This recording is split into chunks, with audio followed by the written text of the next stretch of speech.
Bonjour à toutes et à tous, je suis très heureuse de vous retrouver pour cette nouvelle édition de Business Africa. Cette semaine, dans votre magazine de l'économie et de l'entreprise, nous nous penchons sur la relation entre la Chine et l'Afrique et nous irons aussi au Nigeria parler argent. Mais tout de suite, voici les titres. Au Bénin, les jeunes se mettent à l'étude de la langue chinoise pour s'insérer plus facilement dans la vie active. Les raisons qui m'ont motivé à choisir la langue chinoise, c'est parce que j'ai constaté qu'avec la Chine, il y a beaucoup de possibilités de l'emploi. La fusion de deux bourses d'Afrique centrale a réussi à convaincre les investisseurs. Ils s'intéressent de plus en plus au marché financier régional de Douala. Nous, en tant que professionnels, nous sommes très satisfaits parce que ça permet quand même d'avoir un seul discours vis-à-vis des entreprises qui souhaitent aller vers la bourse. Engouement pour la culture bio à Nairobi, la capitale du Kenya surfe sur la vague de l'agriculture urbaine. Nous cultivons de tout, mais nous encourageons particulièrement la culture de légumes provenant des zones rurales. C'est pourquoi vous pouvez voir la plupart de ces variétés ici. Les échanges commerciaux entre l'Afrique et la Chine ont fait un bond de 11% l'an dernier. Ils représentent 282 milliards de dollars et c'est leur deuxième année consécutive de progression depuis la pandémie Covid-19.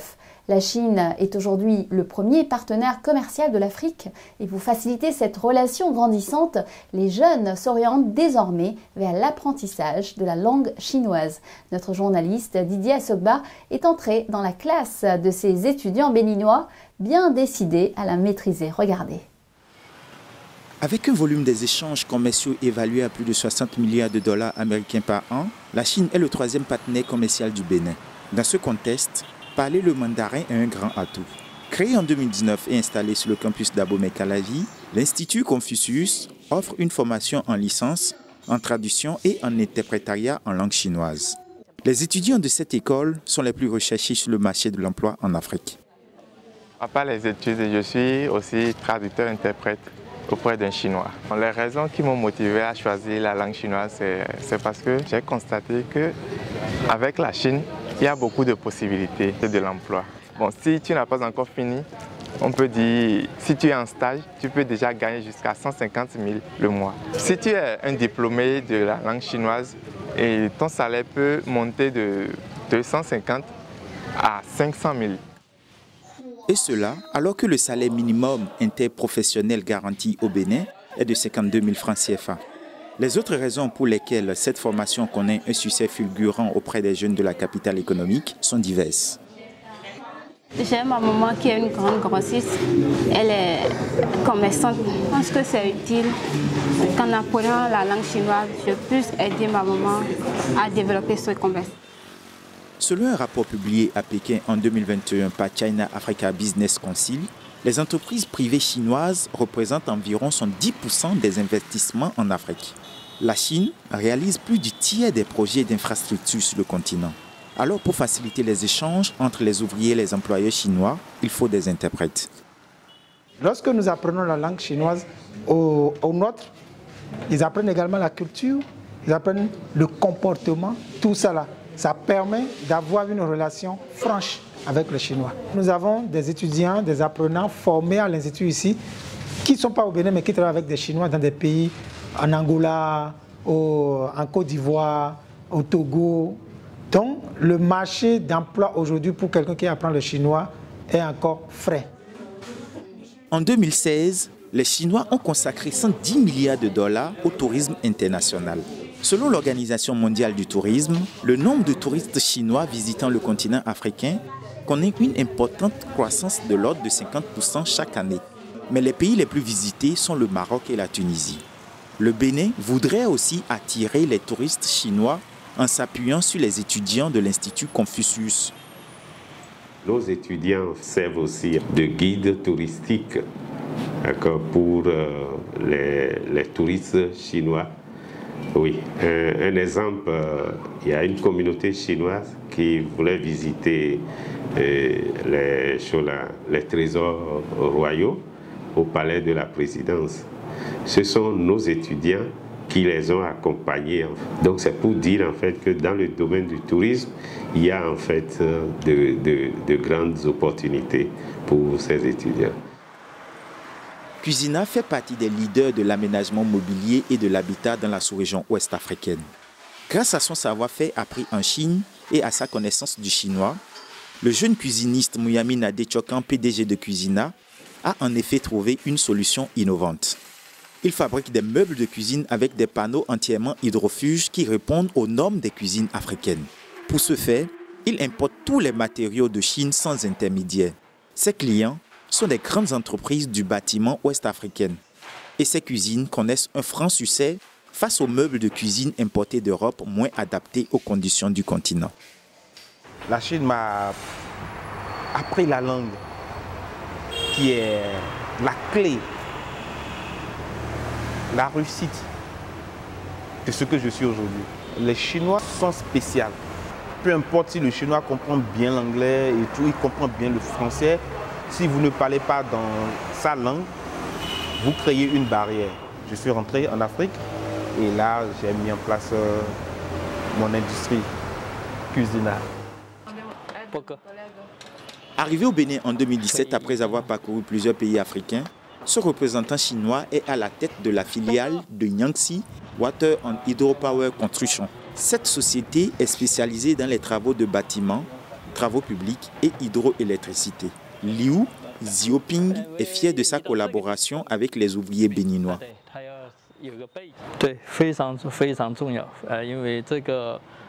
Elle est très importante. Ces ouvriers qui ont étudié la langue chinoise, ils nous permettent de mieux échanger entre Béninois et Chinois.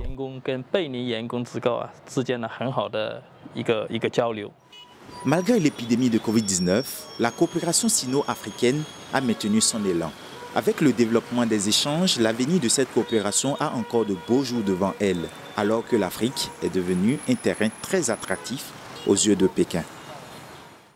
Et au même moment, pourtant, des voix critiques se font entendre sur le rôle de Pékin dans l'endettement de l'Afrique. Selon un récent rapport de l'Institut de recherche britannique Chatham House, la Chine compte pour 12% de la dette extérieure de l'Afrique qui se monte à 700 milliards de dollars. La position dure de Pékin dans les négociations sur la restructuration de la dette de la Zambie a été pointée du doigt par Washington et le FMI, mais lors de son tour d'Afrique le mois dernier, le ministre chinois des Affaires étrangères, Qin Gang, a indiqué que la Chine rejetait le label de piège de la dette qui lui est associé. Et pour en parler, je suis rejointe par Dr Alex Vines de l'Institut de recherche britannique Chatham House. Il vient de participer à l'élaboration du rapport « Réponse au surendettement de l'Afrique et le rôle de la Chine ». Dr Alex Vines, bonjour et merci de me rejoindre sur Business Africa. Les conclusions du rapport montrent que l'image de la Chine comme un prêteur prédateur cherchant à exproprier les actifs économiques africains ne tient pas debout dans la plupart des cas. Pourriez-vous résumer pourquoi? Nous avons donc fait une étude que nous avons publiée en décembre et nous avons examiné le nombre de pays africains endettés, dont l'Angola, Djibouti, la Zambie, l'Afrique du Sud, le Congo-Brazzaville, le Kenya et la Côte d'Ivoire. Et les résultats de la recherche ont démontré que dans la plupart des cas, il n'y avait aucune preuve de piège direct.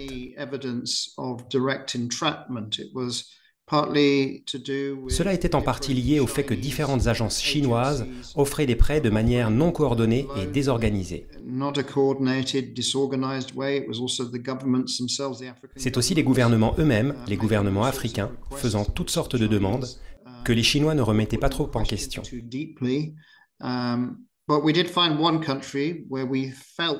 Mais nous avons trouvé un pays où nous pensons que le prêt était peut-être plus délibéré, avec un potentiel piège. C'était Djibouti. Le rapport montre également que les institutions financières chinoises pourraient avoir beaucoup amélioré dans leur relation avec l'Afrique. Pourriez-vous nous expliquer ce constat ? Je pense que c'est un problème chinois de manière générale et qu'ils sont en concurrence les uns avec les autres. Ils essayent tous d'interpréter ce que sont les objectifs ultimes du président Xi et du Parti communiste chinois. Mais ensuite, ils extrapolent et font leur propre truc. Et ils sont en concurrence les uns avec les autres aussi pour avoir de l'influence. Et le résultat est très désorganisé. C'est pourquoi je pense que nous avons ce désordre dans certaines situations, comme nous l'avons vu en Zambie en particulier.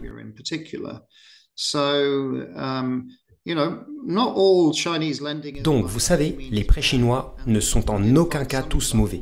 Et nous avons trouvé quelques exemples de projets de qualité qui offrent certainement des avantages au gouvernement et aux populations africaines sur lesquelles l'accent a été mis.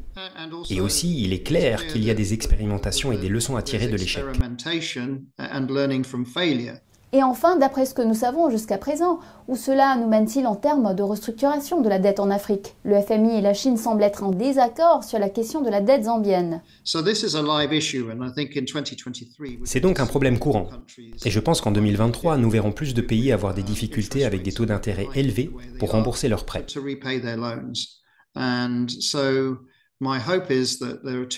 Et donc j'espère deux choses.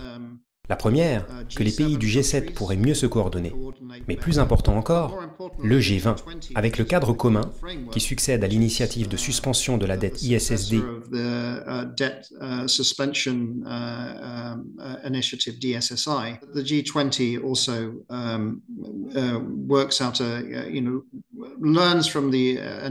avec les pays initiaux, notamment le Tchad, l'Éthiopie, la Zambie et maintenant le Ghana, que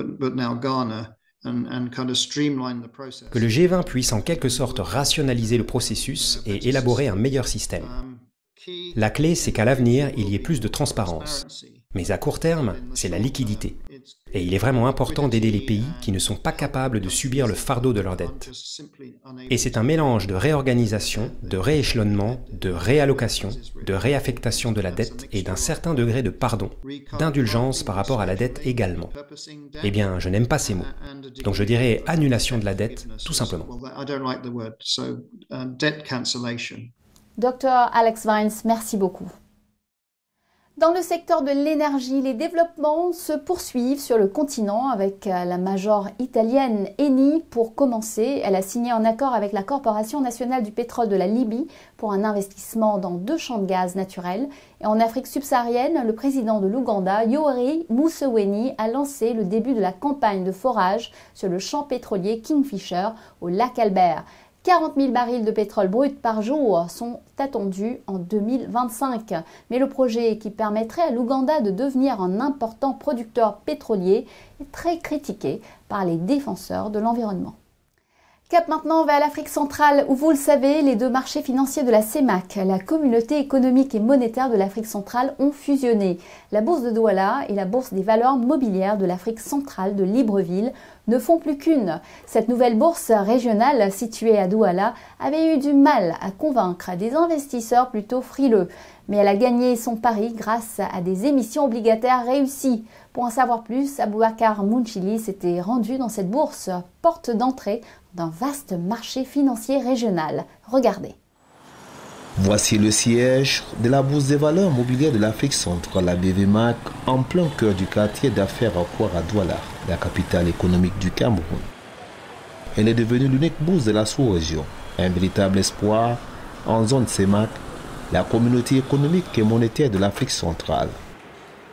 Nous avons, depuis le 4 juillet 2019, assisté à la fusion-absorption de Douala Stock Exchange, qui était la bourse du Cameroun, par la bourse des valeurs mobilières de l'Afrique centrale, à savoir la BVMAC, dont le siège était à Libreville.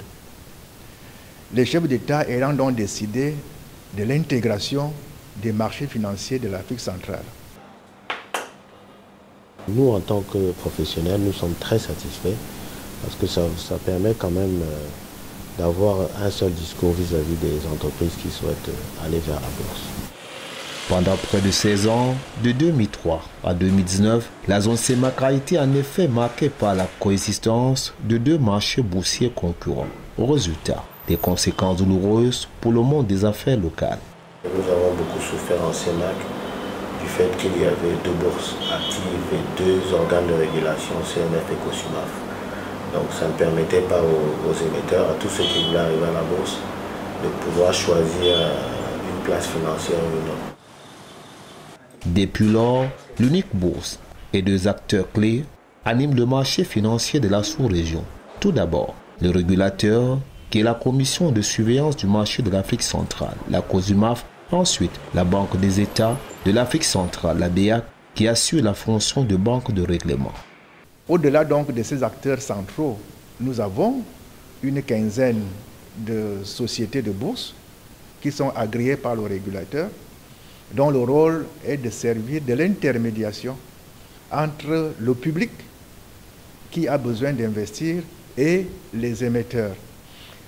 À côté donc de ces acteurs qui sont les intermédiaires, il y a bien entendu, n'est-ce pas, les opérateurs économiques eux-mêmes. Car sans opérateurs économiques, c'est-à-dire sans investisseurs, sans émetteurs, il n'y a pas d'échange sur le marché financier.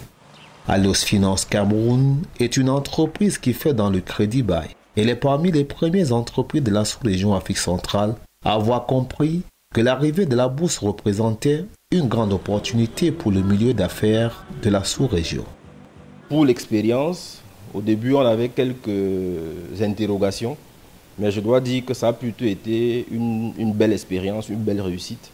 Les acteurs du marché boursier sur l'Afrique centrale en fait sont véritablement à l'écoute des entreprises. On cherchait 8 milliards, on a eu un taux de souscription de 110%, ça veut dire qu'il y a vraiment un besoin pour les investisseurs institutionnels sur ce marché. Aujourd'hui, depuis 2-3 ans, on est coté à la bourse de Douala et ça se passe très bien. En 4 mois seulement, par exemple, entre décembre 2020 et mars 2021, 3 opérations de levée de fonds ont été enregistrées. D'autres emprunts et l'introduction en bourse des sociétés publiques venant de différents pays de la CEMAC sont annoncés et attendus à la bourse régionale. Des performances qui reflètent encore mal le potentiel économique de la zone CEMAC. La timidité est réelle. Je crois que c'est un problème de culture boursière, de communication, de formation des acteurs. Alors, nos programmes aujourd'hui vont dans ce sens, essentiellement, à savoir promouvoir l'espace de la bourse mobilière des affaires, de la bourse mobilière d'Afrique centrale à Douala, rendre la place attractive, rendre la bourse au niveau des étudiants, qu'elle soit quelque chose qu'ils prennent en compte dans leur formation, pourquoi pas au niveau de l'école primaire. Il faudrait que depuis la base jusqu'au niveau le plus élevé, les acteurs, les populations puissent comprendre que la bourse est un moyen essentiel pour promouvoir le financement de leurs activités, pour pouvoir permettre de placer leur épargne dans un créneau qui est sûr et crédible. C'est donc le travail que nous sommes en train de faire. On ne peut pas avoir une économie de la CEMAC qui n'a pas un marché boursier performant. On ne peut pas se passer d'une bourse. Donc il faut absolument que la bourse vive. Donc nous travaillons aujourd'hui beaucoup sur le cadre réglementaire pour changer, améliorer les différents textes réglementaires CEMAC afin de rendre le cadre réglementaire et la bourse beaucoup plus compétitive.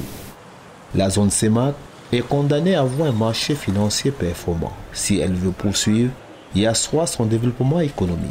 La batterie des mesures incitatives, la volonté affichée des acteurs et l'engouement progressif des entreprises pour la bourse des valeurs mobilières de l'Afrique centrale sont des preuves que l'espoir est possible dans cette sous-région du continent africain.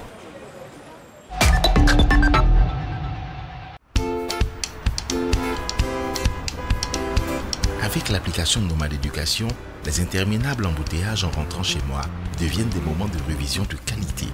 Depuis que j'ai intégré l'application Nomade Éducation à la routine de révision journalière de l'élève en classe de 4e que j'accompagne en tant que répétiteur, ses difficultés en mathématiques sont un lointain souvenir.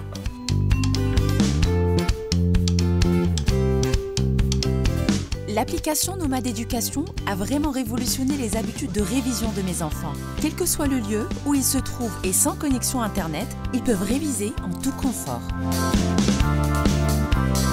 Pour la préparation de mon baccalauréat, jamais sans mon application Nomade Éducation. Grâce à Nomade Éducation, j'arrive à mieux comprendre même les notions les plus complexes abordées en classe. J'adore particulièrement les mini-cours et les quiz qui m'aident à vérifier que j'ai bien compris. L'application mobile Nomade Éducation aide à la réussite de tous les élèves et étudiants. Nomade Éducation, le meilleur allié pour la réussite scolaire. Application gratuite, disponible sans besoin de connexion Internet partout en Afrique. Bienvenue dans la deuxième partie de notre émission. C'est fait, la date butoir imposée par la Banque centrale du Nigeria pour échanger ses vieux billets de la monnaie nationale, le Naira, est passée le 31 janvier. La Banque centrale espérait voir l'équivalent de 4,3 milliards de dollars de retour dans les banques. L'objectif est de maîtriser le développement anarchique de l'argent liquide. De nouveaux billets sont en circulation depuis mi-décembre. Mais comment ça se passe sur place et les nouveaux billets sont-ils disponibles partout? J'ai posé la question à notre correspondant à Abuja, Hugo Uana. Bonjour Hugo, alors où est-ce qu'on en est aujourd'hui? Eh bien, Acha, nous n'en sommes pas encore là. Juste avant la date limite, la Banque centrale du Nigeria, la CBN, avait déclaré que l'échange de devises avait atteint un taux de réussite de 75% et que seulement 25% des devises restaient en dehors du système. Ces derniers jours, les vieux billets étaient déjà rejetés par les petits commerces et les étals de marché, mais seuls les billets de 1000 Naira sont facilement accessibles aux distributeurs automatiques et aux banques. Les coupures plus petites sont très difficiles à obtenir et cela a augmenté encore l'angoisse de nombreux Nigérians possédant de vieux billets de banque et qui essayaient désespérément de les échanger. Cette frustration a conduit la CBN à prolonger le délai de retour des anciens billets du 31 janvier au 10 février avec une période de grâce supplémentaire de 7 jours. Merci Hugo Uana, notre correspondant à Abuja. Des transferts d'argent de la diaspora bientôt aussi élevés que les gains d'exportation en devises. C'est la situation paradoxale dans laquelle se trouve le Kenya. Selon la Banque centrale, les transferts d'argent de la diaspora ont amené plus de 4 milliards de dollars aux Kenyans restés au pays en 2022. Or, les exportations ont rapporté 5,77 milliards sur la même période. Ce résultat fait redouter l'impact qu'aurait un retournement économique dans les pays occidentaux. La majorité de cette manne financière provient des États-Unis. 59%, c'est le pourcentage de ruraux en Afrique subsaharienne, un chiffre qui a bien décliné depuis les années 60 quand ils étaient plus de 85%. Les Africains sont nombreux à migrer vers les villes et certains ont décidé d'emmener dans leur bagage leur savoir-faire ancestral pour cultiver la terre. Résultat, des fermes urbaines, comme ici, à Nairobi, Peter Wakaba est allé à la rencontre de ceux qui cultivent au milieu du béton. Selon les données de la Banque mondiale, 70% des populations pauvres dans le monde vivent dans les zones rurales, avec l'agriculture comme seule principale ressource de revenus et d'emplois. Avec la tendance à l'exode rural, beaucoup d'entre eux se sont récemment mis à exporter leurs techniques agricoles de la campagne à la ville et ont ainsi créé une nouvelle tendance, l'agriculture urbaine. C'est ici, dans la grisaille de la jungle urbaine, que nous rencontrons Francis Wachira, un agriculteur urbain qui, comme ses plantations, survit comme il peut au milieu du béton. Lorsqu'il n'est pas en train de former le prochain groupe de jeunes fermiers kenyans, il s'occupe de ces cultures. Nous cultivons de tout, mais nous encourageons particulièrement la culture de légumes provenant des zones rurales. C'est pourquoi vous pouvez voir la plupart de ces variétés ici. Il y a aussi quelques herbes très importantes, du maïs et de la canne à sucre, comme vous pouvez voir ces personnes en ramasser. Nous avons toutes sortes d'herbes. Depuis maintenant 10 ans que Francis prend soin de son jardin, ces herbes et ces légumes ont conquis des clients fidèles toujours plus nombreux, pour la plupart des voisins. Certains d'entre nous préfèrent les légumes frais. On ne sait jamais ce qu'on achète au marché et quand ça a été récolté. Parfois, ce n'est pas bon. C'est pourquoi, en général, on préfère les légumes de ce petit jardin. La croissance urbaine rapide et l'augmentation de l'insécurité alimentaire qui en a découlé ont entraîné une augmentation de ce type d'agriculture dans les cités. Il faut ajouter à cela l'engouement pour une alimentation plus saine et biologique, même parmi les classes modestes de la société.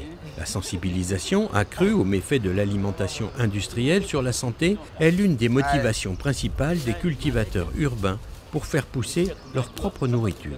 Nous aimons ces légumes car nous les plantons nous-mêmes, sans engrais chimiques, mais seulement avec du fumier de poulet et de lapin. Les autres légumes ne sont pas aussi bons et faciles à cuisiner.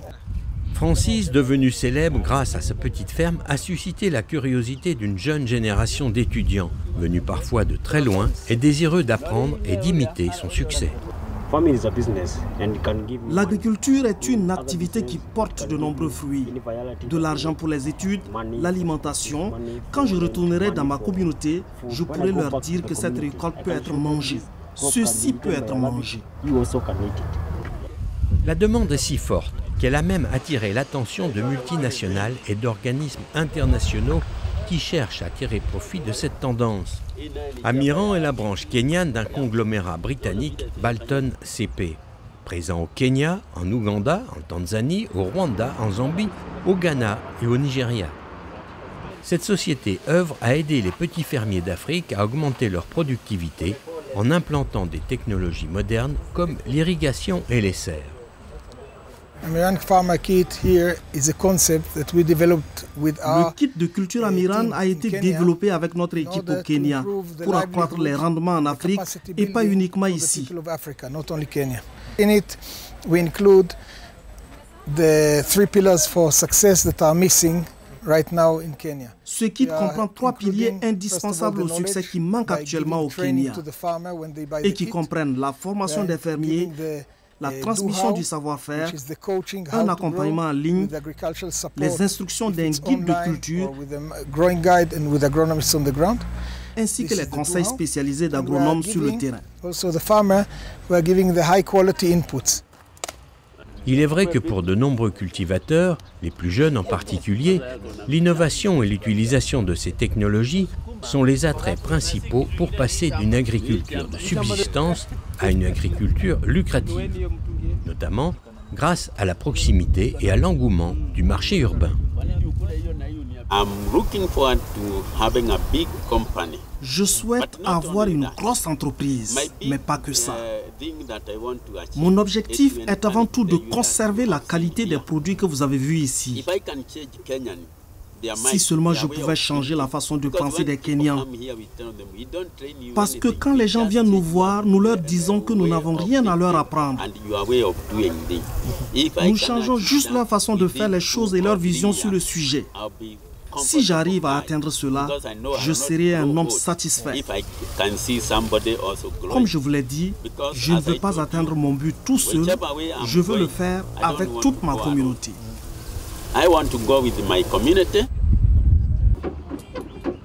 Voilà un projet tout juste sorti de terre qui a de beaux jours devant lui. Et alors que de nombreux pays d'Afrique luttent encore pour leur sécurité alimentaire, l'exemple de ces Kenyans pourrait bien faire des émules sur tout le continent. Et voilà, Business Africa, c'est fini pour aujourd'hui. Je vous retrouve la semaine prochaine, même chaîne, même heure, pour Initiative Africa. Nous retrouverons le grand artiste nigérian Bruce Onobrakpeya. En attendant, vous pouvez revoir cette émission sur notre site africaona.com et nous suivre sur nos réseaux sociaux. N'hésitez pas à liker, partager et commenter en utilisant le hashtag Business Africa. Bonne semaine à tous et à la semaine prochaine.